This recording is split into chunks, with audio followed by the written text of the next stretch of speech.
शहीदांसाठी एक दिवा लावत नाशिककरांनी दीपोत्सव साजरा केलाय। रविवार कारंजा इथल्या मानाच्या चांदीच्या गणपतीला होणारा आजचा दीपोत्सव हा शहीदांना समर्पित करण्यात आलाय, ज्यात 1,500 पेक्षा अधिक दिवे लावून नाशिककरांनी शहीदांना आदरांजली अर्पण केली आहे। तर नाशकातल्या दीपोत्सवात मोदी इफेक्टही पाहायला मिळतोय। दीपोत्सवादरम्यान नाशिककरांनी मोदींची रांगोळी साकारली आहे। या ठिकाणी त्यामुळे नयनरम्य दृश्य तयार झालेलं आहे।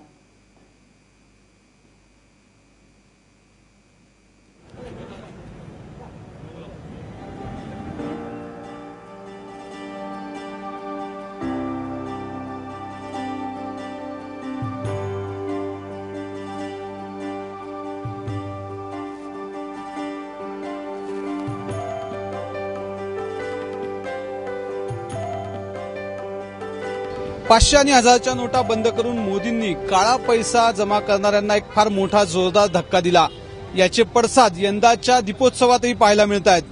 आपण बघू शकतो, आता मी नाशिकमधल्या कॉलेज रोडवर आहे, जिथे काही युवकांनी एकत्र येऊन एक अनोख्या पद्धतीची रांगोळी जी आहे ती इथे उभी केली आहे आणि या रांगोळीलाच खरं तर दीपोत्सव केला आहे।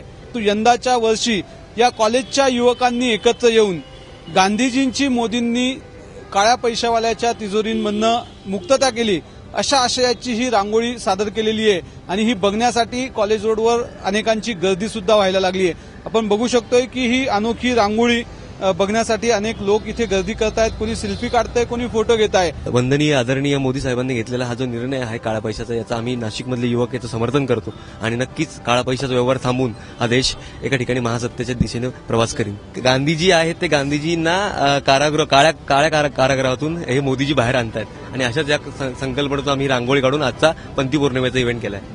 आपण बघू शकतोय, खरं तर या घटनेनंतर मोदींच्या समर्थनार्थ संपूर्ण देशभरातनं सर्वसामान्य नागरिक जे आहेत, भारतीय जे आहेत, ते याचं समर्थन करतायत। धार्मिक संस्थांमध्ये, मंदिरांमध्ये अशा पद्धतीनं दीपोत्सव होणं ही नित्याची बाब असली तरी सुद्धा सामाजिक आशय घेऊन रस्त्यावर या आशयाचं चित्र काढून ही जी काही दीपोत्सव साजरा केला जातोय तो निश्चितच कौतुकास पात्र आहे आणि लोकांच्या आकर्षणाचाही विषय होतोय।